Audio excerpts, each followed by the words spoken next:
Hello and welcome to Steve's Backyard Bonsai. Here's an example of having something hidden on the bench in plain sight. Could have been dealt with, but wasn't. This is an overgrown bald cypress Penjing. Believe it or not, there's a beautiful stream bed in the middle there.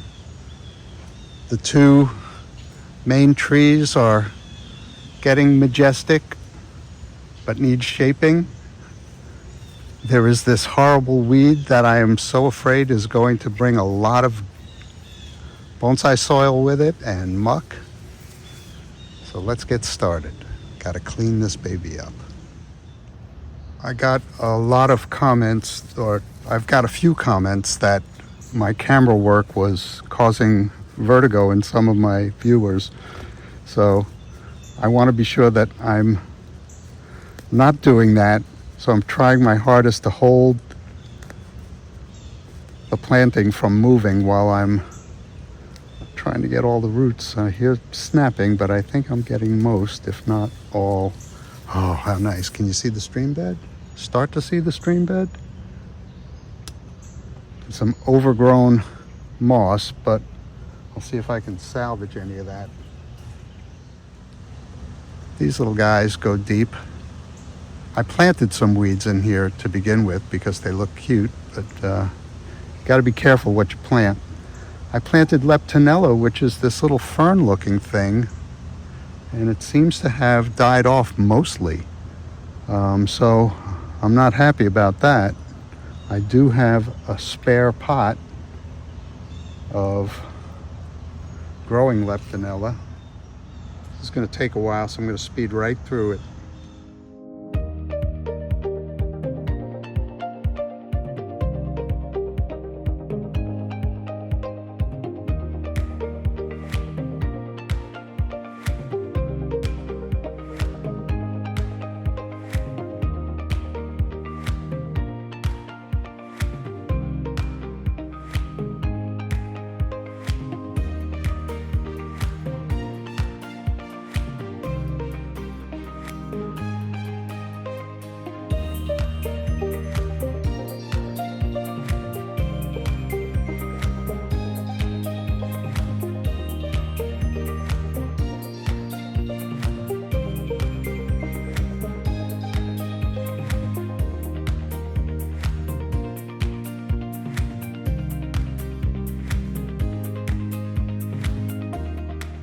All right, so you can even see some of the infrastructure here.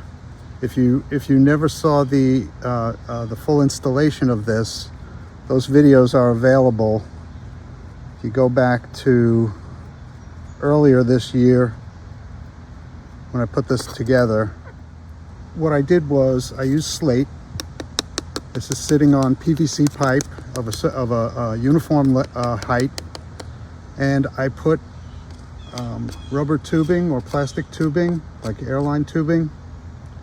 I cut it in half lengthwise, and I use it as a dam. I glued it to both sides so that water will collect in this little river, this little stream. And it looks pretty, but this is going to take a lot of maintenance, and I was concentrating on some other Penjings earlier in the season. I love doing these, but they take a lot of time. I would really, really like to see a lot more of you out there doing landscapes. The ones that I do see are fantastic. I'd love to see some more. All right, I'm gonna keep cleaning this up when I'm satisfied with it. I'm not going to be doing much to the landscape today, although I'm going to be evaluating where I might need to build some sort of retaining wall and then figure out how to do that. And then I want to get to the trees because, as you can see, or maybe you can't, but you will, got a real jumbled mess. I apologize to whomever this affects negatively, but I will have a hard time working on this tree if I don't have it on a turntable. So please forgive me. I'll try to keep it as still as possible, but I have to look at it from multiple angles. So let's start with this tree right here. From a scale perspective, I think this makes a better leader than any of these. That's a very big cut. My first big chop was right here. This doesn't have much in the way of vigor, perhaps because it's all being taken by that.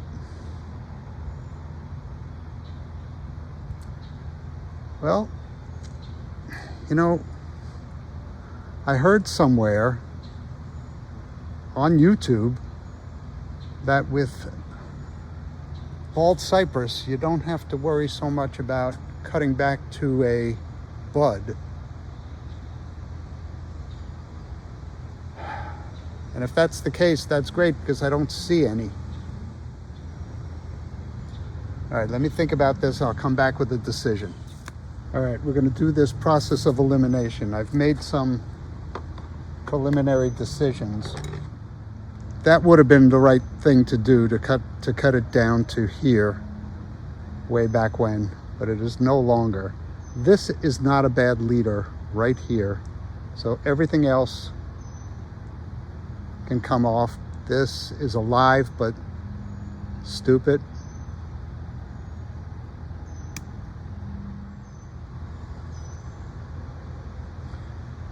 This is a good branch if this is my leader. It's far enough down. So let's take this guy off. This is going to be a cutting.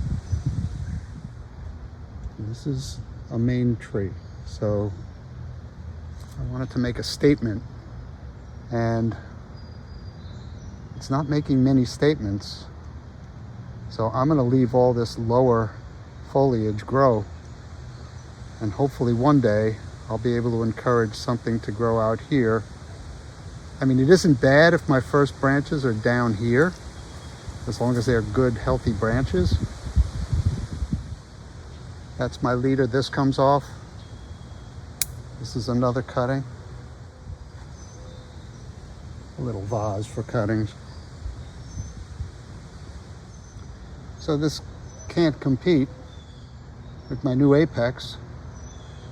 So I think I want to take this down. I've got healthy growth here.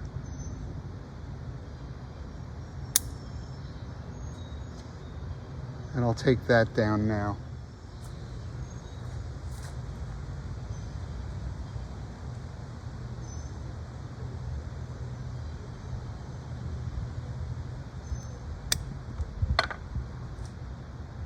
I think that was the right move. Let's move down the tree. There isn't really too much to do on this tree, and I'm not going to invite you in for all of these decisions. I'll go into fast mode again, but this is the kind of thought process I'm going to use. This branch did bifurcate down here, but it's very young and tender.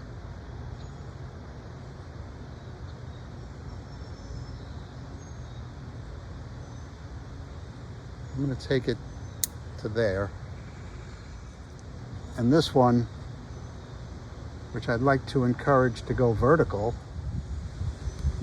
how do I do that? I'm going to cut it to here.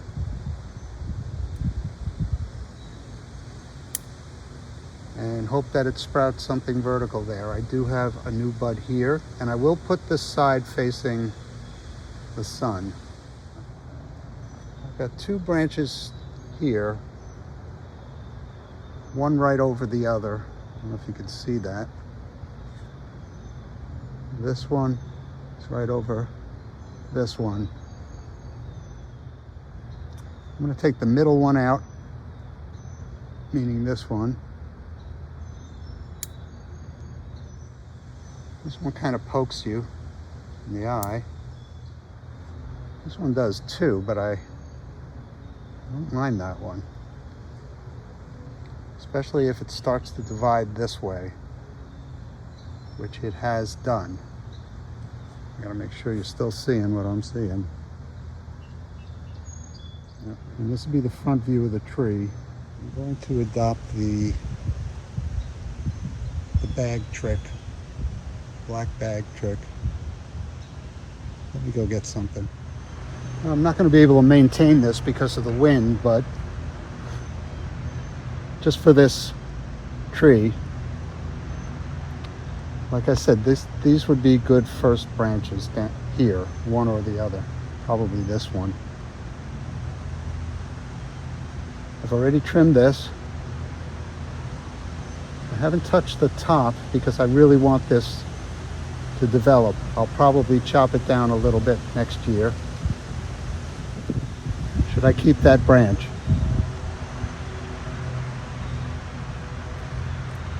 Something tells me no.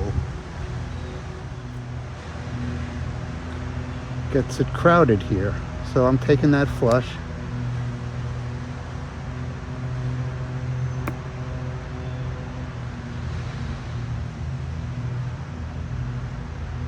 And I'm only going to remove any lower branches that are just ridiculous. Like the double one here. I'll take the bottom part out. I mean, I shouldn't really be leaving any of these. But I'm hoping something develops down lower, like this one. All right, I'm going to take the bag off because you've seen my selection process, my branch selection process. Gee, I wonder what I'm going to do with this one. And I'll go into fast mode for the rest of this.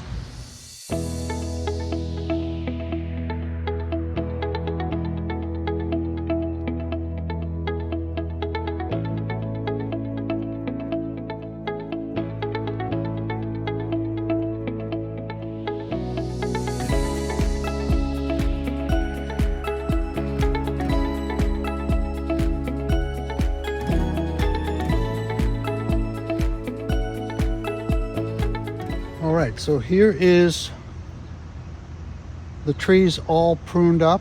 I'll be putting some cut paste on here and here. I'm just going to use tight bond glue. That seems to work best these days. I've cleared it out quite a bit. I'm going to work on the landscape a little bit, maybe replant some of the leptonella. I don't think I'm going to plant the moss just yet. And I'm going to use a skewer and go into the soil a little bit to help it percolate, and I'll work on the shoreline or the creek bed line a little bit more. And I'll come back for a view when it's done. You can let me know what you think in the comments. If you have not already subscribed to this channel, it would be wonderful if you did. I hope to be doing more landscapes like this and even more complicated ones in the future.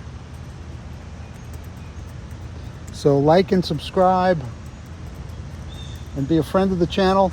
And I did want to show you these trees in the back. They look very much like they did when I stuck the cuttings in here. They had rooted, but only barely. And I got to remind everyone that this is a very young planting, and I'm expecting good things to happen. They're just not happening yet. All right. Thanks for keeping me company in my backyard. So I spent the rest of the afternoon salvaging the leptonella and putting it in a place where it can flourish, because I'm going to want to do this over at some point, and I needed the leptonella to get healthy. I'm going to let these sides erode into the stream bed, and I'll clean it out periodically. I've got too acute an angle in some of these areas, and the trees are by and large pretty straight. So I'm not unhappy with this, and I'm going to put it in a place on the bench where I can keep an eye on it better than where it was. So I'm going to give it a lot of water right now, and you'll see this again at some point. I'll do an update on it.